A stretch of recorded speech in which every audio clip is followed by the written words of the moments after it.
రాష్ట్ర నలుమూలల నుంచి వచ్చిన కార్యకర్తలు నాయకులంతా కూడా ఇక్కడ చేరుకున్న పరిస్థితి ఉంది. కొంతమంది మహిళలు కూడా నినాదాలు చేస్తా ఉన్నారు. కేసీఆర్ కి సంబంధించి కేసీఆర్ కి మద్దతుగా నినాదాలు చేస్తా ఉన్నారు. ఒకసారి కొంతమందితో మాట్లాడే ప్రయత్నం కూడా చూద్దాం. అసలు వాళ్ళు ఏమనుకున్నారు, అసలు కేసీఆర్ గురించి ఏం మాట్లాడుతున్నారో కూడా చూద్దాం.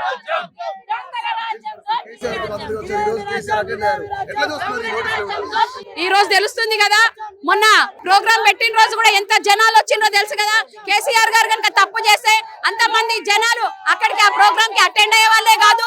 ఈ రోజు 1000 కోట్లు ఖర్చు అయిపోయినాయి అని చెప్తున్నాడు కదా. ఇంతకు ముందు 10 సంవత్సరాలు పరిపాలన ఈ కాంగ్రెస్ ప్రభుత్వం ఏం చేసింది? ఈ రోజు మా కేసీఆర్ గారు చేసిన పరిపాలన తప్పు అని పట్టడానికి మీరు చేసిన పరిపాలనలో ఇప్పటి వరకు ఒకటైనా మిగిలిందేమో చూపించండి, చూసాం. లేదు కానీ కేసీఆర్ గారు చేసిన పథకాలు ఇప్పుడు కాదు 100 సంవత్సరాలు నిలబడేలా మా పిల్లలు కూడా తిని తాగేలాగా నిలబడేలాగా చేసిండు. ఆయన తప్పు ఏం చేసిండు? ఎక్కడ చేసిండు తప్పు మాట్లాడుతున్నారు. ఇది పద్ధతి కాదు, మంచిది కాదు. తప్పుకోండి, లేకపోతే దీని పరిణామం మీరు రైట్. ఇక్కడ మహిళలు ప్లకార్డులు పట్టుకుని కూడా చూస్తున్నారు. కాళేశ్వరంతో రైతుల కన్నీళ్లు తుడిచిన కేసీఆర్ పై కుట్రలా సిగ్గు అంటూ కూడాను. నువ్వు ఈ కమిషన్ ఆ కమిషన్ కాదు, డెవలప్మెంట్ ఎంత చేసిండు అనేది ఒక్కటి నీ అంతరాత్మకు తెలుసు.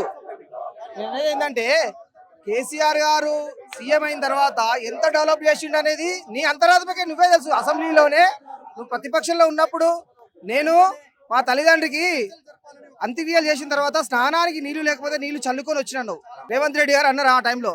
ఇప్పుడు ప్రతిపక్షంలో సీఎం అయిన తర్వాత నువ్వు ఇట్లా కమిషన్ అని అదని చేయడం కాదు, నువ్వు డెవలప్మెంట్ చేసి చూపించు. నువ్వు తీసుకుంటలేదా? ఇప్పుడున్న పొజిషన్లో ప్రతి ఒక్కరు ఏదైనా బిల్లులు కావాలంటే 30% మీ సొంత మినిస్టర్లే మీరే చెప్తారు. 30% కమిషన్ ఇస్తేనే మేము బిల్లులు పాస్ చేస్తామని చెప్తారు. మీరు కమిషన్ తీసుకోవట్లేరా? బహిరంగంగా చెప్తున్నారు 30% ఇస్తేనే మీ బిల్లు. వాళ్ళు కష్టం చేసి అప్పులు చేసి తీసుకొచ్చిన బిల్లులకే కమిషన్లు తీసుకొని మీరు బిల్లులు శాంక్షన్ చేస్తారు.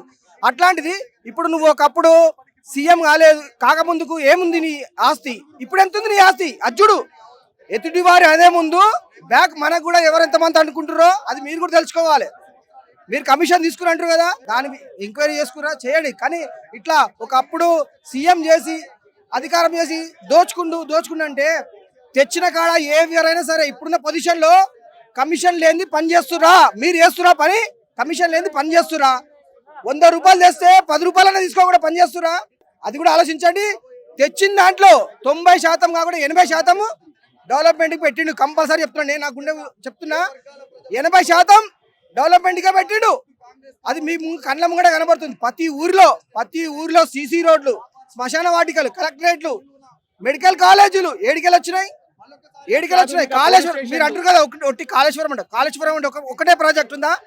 ఆల్రెడీ మీకు చేస్తున్నారు. నీకు తెలుసా కాళేశ్వరంలో ఎన్ని ప్రాజెక్టులు ఉన్నాయి? మీకు తెలుసా? మీ ఇరిగేషన్ మినిస్టర్కే తెలియదు ఎక్కడెక్కడ ఏమి ఉన్నాయో. అతను తెలుసా? మాట్లాడనీకే రాదు. చెప్పాలంటే ఇప్పుడు నేను ఒక మామూలు కార్యకర్తను, నేనేదో తెలియక మాట్లాడుతున్నా. మీరు ఒక మినిస్టర్ ఉండి మీరు ఇట్లా మాట్లాడగలుగుతారా? కేసీఆర్ కి పోయేది ఏం లేదు. కేసీఆర్ ఖచ్చితంగా నీతి నిజాయితీ బయటికి వెళ్తాడు. చూపిస్తాం. కేసీఆర్ అరెస్ట్ చేసి చూపించు. నువ్వు చేస్తున్నావు కదా, కేసీఆర్ అరెస్ట్ అవుతాడా? అరెస్ట్ అయితే తెలంగాణ ఉట్టుడికిపోతుంది బిడ్డ. ఏమనుకుంటున్నావు? తెలంగాణ సాధించిన కేసీఆర్ గారితోనే తెలంగాణ వచ్చింది. అది మీరు వచ్చిన తెలంగాణతోని చెలరేగుతున్నారు. డెవలప్మెంట్ చేసిన దాంట్లో మీరు ఊగుతున్నారు. మీరు ఏదైనా వర్క్ చేపించిరా? శంకుస్థాపన చేసిరా? ఏం చేసిరు మీరు వచ్చిన తర్వాత? అన్ని పనికిరాని హామీలతోని అధికారంలోకి వచ్చి ఒక్క పథకం కూడా మీరు అమలు చేయలే. ఆడోళ్ళకి 2500 అన్నారు, ఇచ్చిరా 2500. గ్యాస్ అన్నారు, గ్యాస్ ఇచ్చిరా? ఒక 2 నెలలు ఇచ్చిరు. 2 నెలల తర్వాత కథం. అది కూడా ఎవరికి? తెల్ల రేషన్ కార్డు ఉన్న వాళ్ళకన్నా. తెల్ల రేషన్ కార్డులో 1% కూడా వేయలే. అది గుర్తుంచుకోండి. జై కేసీఆర్ అన్న చెప్పండి. కాళేశ్వరం కమిషన్ ముందు కేసీఆర్ ఈ రోజు అటెండ్ అయ్యారు, మాట్లాడుతూ ఉన్నారు. ఈ రోజు ఈ నోటీసులు ఇవ్వడాన్ని ఏ విధంగా చదువుతున్నారు? అంటే యాజ్ ఏ ఉద్యమకారుడిగా చెప్పండి, పార్టీ కార్యకర్తగానో అభిమానిగానో కాకుండా ఒక ఉద్యమకారుడిగా చెప్పండి. ఉద్యమకారుడిగానే చెప్తున్నా అన్న. కాళేశ్వరం ప్రాజెక్టు నుంచి ఈ తెలంగాణ రాష్ట్రంలో అనేక భూములు, తెలంగాణ రాష్ట్ర వ్యాప్తంగా ఉన్నటువంటి అనేక చెరువులు, కుంటలు అలుగులు పోసినాయి. ఎండాకాలంలో కూడా అలుగులు పోసినాయి, మాచర్లు కూడా అలుగు పోసినాయి. పంటలు పండినాయి, రైతులు బాగుపడ్డారు. రైతు గుండె చల్లగా పచ్చగా పండింది. ఒక ఉద్యమకారునిగా చెప్తున్నా. అది జనాలు కూడా చెప్తున్నారు. ఇవాళ నేను ఒక న్యూస్ చూసిన, ఒక పెద్ద మనిషి మాట్లాడుతున్నాడు. ఏమని మాట్లాడుతున్నాడు? మీకు కొత్తగా కట్టిన కాలువల నుంచి నీళ్ళు వస్తున్నాయా, లేకపోతే కాళేశ్వరం కాలువల నుంచి నీళ్ళు వస్తున్నాయా అంటే, కొత్తగా ఎక్కడ కట్టిలయ్యా, కాళేశ్వరం కాలువ నుంచే నీళ్ళు వస్తున్నాయి అన్నారు. మరి ఇది ఉత్తపు కారు కాకపోతే ఏం చెప్పు? అంటే కేసీఆర్ లాంటి నాయకుడిని, ఉద్యమ నాయకుడిని బదనాం చేయడం కోసం వేసినటువంటి కమిషన్ మాత్రమే ఇది. పగబట్టి రేవంత్ రెడ్డి గారే చెప్పిండు కదా, నేను కక్ష కట్టిన, నా కళ్ళు చల్లబడ్డాయి ఆయన అంటే ఓపెన్గానే చెప్పేస్తున్నాడు ఆయన.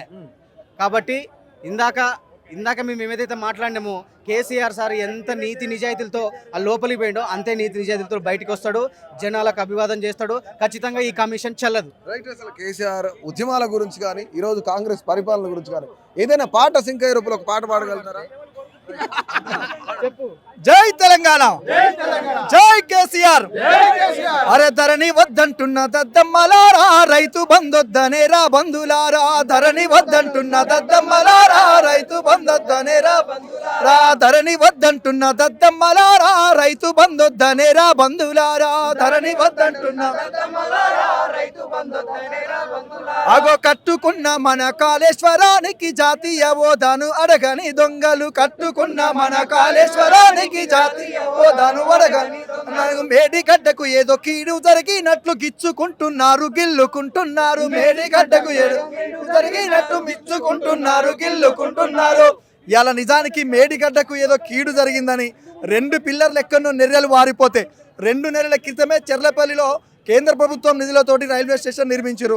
గట్టిగా ఒక వాన పడ్డది, ఎక్కడికక్కడ ఊసిపోయింది అది. కాబట్టి 1 కోటి ఎకరాల మాగాణిని చేయాలనుకున్నటువంటి సందర్భంలో ఎక్కడో చిన్న 2 నెర్రెలు వాడితే దాన్ని మన ఇల్లుకు ఎక్కడో అక్కడ చిన్న వాటర్ కడితే మనం దానికి సిమెంట్ వేసుకోమా? వీడు సిమెంట్ వేయ చేతగాక కేసీఆర్ గారు లాంటి మహానాయకుడిని తట్టుకునేటువంటి శక్తి లేక ఈ బుడ్డరకాని వేషాలేసి, ఈ చిల్లరగాని వేషాలేసి వాడు ప్రజలలో ఎక్కడ కేసీఆర్ గారిని చిన్నతనం చేయాలి, కేసీఆర్ గారి స్థాయి తగ్గించాలని చాలా చిల్లరగా ఈరోజు కాళేశ్వరం కమిషన్ అని ఒకటి ఏర్పాటు చేసి కమిషన్ ముందుకు కేసీఆర్ గారిని తీసుకొచ్చినంత మాత్రాన తన స్థాయి తగ్గదు.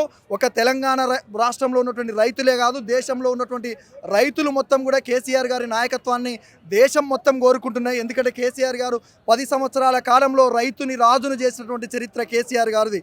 అదే కేంద్ర ప్రభుత్వం బీజేపీలో రైతుల మీద కాల్పులు జరిపితే ఇక్కడ కేసీఆర్ గారు కాళేశ్వరం జలాలతోటి రైతు కాళ్ళు కడిగిండు. కాబట్టి ఖచ్చితంగా నీతిగా, నిజాయితీగా, నిక్కచ్చిగా కేసీఆర్ గారు కాళేశ్వరాన్ని ఎంత నీతి నిజాయితీతో కట్టిండో అంతే నీతి నిజాయితీతోటి కమిషన్ ముందు కూడా తన నివేదికను సమర్పించబోతుండు. దానికి మద్దతుగా ఈరోజు వేలాది మంది ప్రజలు కావచ్చు, వేలాది మంది బీఆర్ఎస్ పార్టీ కార్యకర్తలు కావచ్చు, కవులు కళాకారులుగా మేమందరం ఈరోజు కేసీఆర్ గారి మద్దతుగా రావడం జరిగింది. కాబట్టి ఇప్పటికైనా రేవంత్ రెడ్డి తన రాజకీయ కక్ష సాధింపులు తగ్గించుకొని ప్రజల సమస్యలతోటి, ప్రజలలో ఏ సమస్యలు ఉన్నాయని ప్రజలలోకి వెళ్ళి నిజంగా ప్రజాపాలన అనుకుంటే ప్రజలకు పాలన చేయాలి. కాబట్టి మేమందరం తనని ప్రజల వైపు ఉండాలని కోరుకుంటున్నాం. కేసీఆర్ గారి ఈరోజు తెలంగాణ ప్రజల సొమ్ము 1,00,000 కోట్లు దోచుకున్న ఒక వ్యక్తికి, అంటే లిటరల్గా కాంగ్రెస్ పార్టీ నాయకులు అంటారు, ఒక 1,00,000 కోట్లు దోచుకున్న ఒక దొంగకు నోటీసులు ఇస్తే ఇంతమంది ఎందుకు రోడ్డు మీదకి రావడం, ఇంతమంది ఎందుకు మద్దతు ఇవ్వాలి అని చెప్తున్నారు. వాస్తవానికి దొంగ అంటే రేవంత్ రెడ్డిని అన్నారు, కేసీఆర్ గారిని అన్నారు. ఎందుకన్నారంటే ఎప్పుడు ఎన్నికలు వస్తాయా మళ్ళొకసారి కారు గుర్తు మీద ఓటేద్దామని ప్రజలు పిడికిళ్ళ బ్యాలెట్ పేపర్ పట్టుకొని కూర్చున్నారు. కాబట్టి రాబోయే ఎన్నికల్లో తెలుస్తుంది కదా. 20 నెలలు దాటింది. నిజానికి సర్పంచ్ ఎన్నికలు పెడితే నీకు నొప్పేంది? స్థానిక ఎన్నికలు, ఎంపీటీసీ, జడ్పీటీసీ, హైదరాబాద్ ఎన్నికలు పెట్టడానికి భయమేంది? నీకు అంత ఎందుకు పడుతుంది ఎన్నికలు పెట్టడానికి? ఒక్కసారి ప్రజలు కేసీఆర్ గారి పాలన ఎట్లుంది 10 ఏళ్ల కాలంలో, రేవంత్ రెడ్డి వచ్చిన తర్వాత 20 నెలల కాలంలో ఒకవైపు మూసి కావచ్చు, ఒకవైపు హైడ్రా కావచ్చు, ఒకవైపు రైతు బంధు, రైతు బీమా, ఇట్లా అనేక తులం బంగారం అని మహిళల్ని మోసం చేసిండు, స్కూటీలు ఇస్తామని ఆడబిడ్డల్ని మోసం చేసిండు, 6 నెలల కాలంలోనే ఉద్యోగాలు ఇస్తామని యువతని మోసం చేసిండు. ఇట్లా అన్ని వర్గాల ప్రజలు మళ్ళొకసారి కేసీఆర్ గారి పాలనే కావాలనుకుంటున్నారు. కాబట్టి తను ఎన్నికలకు పోవడానికి నిజానికి జనుకుతున్నాడు. ఓటుకు నోటుకు దొంగ ఎవరంటే ఈ భారతదేశంలోనే ఒక తెలంగాణకు మాయని మచ్చగా నిలబడ్డాడు రేవంత్ రెడ్డి. కాబట్టి ఇలా దొంగ ఎవరంటే రేవంత్ రెడ్డి పేరు చెప్తారు, కేసీఆర్ గారి పేరు చెప్పారు. నీతి నిజాయితీ నిక్కచ్చి ఉద్యమ నాయకుడిగా కేసీఆర్ గారికి బ్రాండ్ ఇమేజ్ ఉన్నది. అది 100% ఎప్పటికి ఉండబోతుంది. Thank you. చివరిగా కాంగ్రెస్ పరిపాలన, గత బీఆర్ఎస్ పరిపాలన కంపేర్ చేస్తే ఇప్పుడు కాంగ్రెస్ పరిపాలన ఎట్లా అనిపిస్తుంది అంటారు? కాంగ్రెస్ పరిపాలన ఎట్లా అనిపించేది ఏందన్నా, నేను ఇందాక కూడా చెప్పిన కదా, జనమంతా వద్దంటున్నారు, వద్దురా నాయన ఈ కాంగ్రెస్ పాలన అని. జనమే మొత్తుకుంటున్నారు. నేను కొత్తగా చెప్పాల్సిన అవసరం లేదు, మావాడు చెప్పాల్సిన అవసరం లేదు, ఇక్కడున్న జనాలందరూ చెప్పాల్సిన అవసరం లేదు. కమిషన్ మీద చెప్తా నేను. నై చల్తా తెలంగాణల నై చల్తా తెలంగాణల నై చల్తా నీ కమిషన్ కి మిషన్ తెలంగాణల నై చల్తా మిషన్ కి మిషన్ తెలంగాణల నై చల్తా పోరాట పద్దు పడుపు మాసారు కేసీఆర్ పోరాట పద్దు పడుపు మాసారు కేసీఆర్ కడిగిన ముత్యం తీరు బయటికి వస్తాడు చూడు. నై చల్తా తెలంగాణల నై చల్తా తెలంగాణల నై చల్తా. Thank you.